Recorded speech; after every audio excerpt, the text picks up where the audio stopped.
Sédentarisation des éleveurs, quelle opportunité pour la jeunesse? C'est autour de ce thème qu'a eu lieu ce samedi 3 décembre 2022 la deuxième édition de la journée de l'étudiant Peul à Parakou. Placée sous le parrainage du haut-commissaire à la sédentarisation Dr Adamou Maman Sambo, cette deuxième édition de la journée de l'étudiant Peul s'est déroulée en présence des têtes couronnées, sages et notables de la communauté Peul, des cadres et les membres de l'association de l'étudiant Peul du Nord.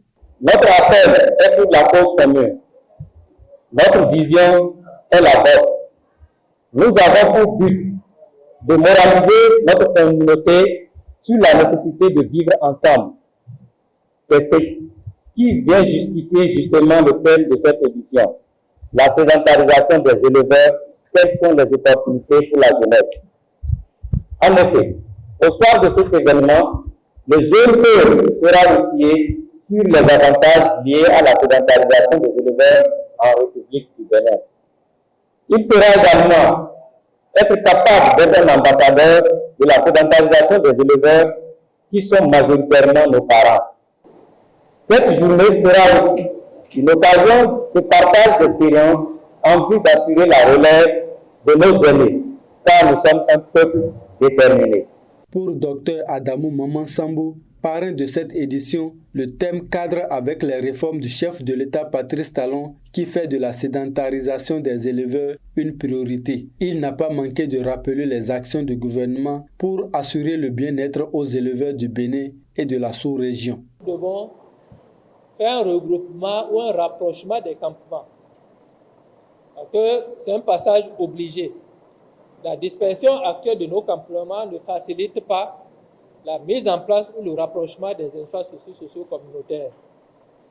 L'école, les centres de santé, le forage, donc l'eau potable, tout ça est difficile si les campements sont dispersés. Donc je voudrais que la jeunesse comprenne aujourd'hui qu'elle doit accompagner cette dynamique-là, qu'elle doit aider à relayer l'information sur le terrain. Je voudrais également exhorter nos parents, agriculteurs et éleveurs, à la cohésion pacifique, à la cohésion sociale. C'est le maître mot. Une communication a été présentée par le parrain de l'événement sur la sédentarisation et les opportunités qui s'offrent à la jeunesse dans le domaine de l'élevage. Toute chose qui permet aux participants d'être mieux informés des réformes du gouvernement dans ce secteur. Les éleveurs vont bénéficier de beaucoup d'opportunités qui sont donc d'abord lorsqu'ils seront regroupés, ils auront des opportunités qui sont liées à l'éducation et l'alimentation, du bétail. Il y a aussi l'eau, ils auront des forages et autres. Tout ça là, ça permet aux éleveurs de trouver une nouvelle sortie. Je peux dire aujourd'hui que je suis fière parce que l'État pense à nous aussi en tant que peuple.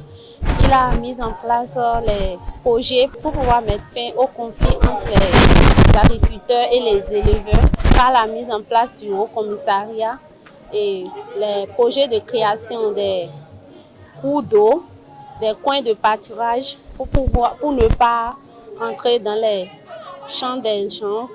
Créé en 2008, avec le changement de dénomination en 2021, l'Association des étudiants Peul du Nord AEPEN est une organisation estudiantine qui œuvre pour la valorisation de la culture Peul, les activités de sensibilisation et bien d'autres. Elle est dirigée depuis février 2022 par le jeune dynamique Taïrou Dotia.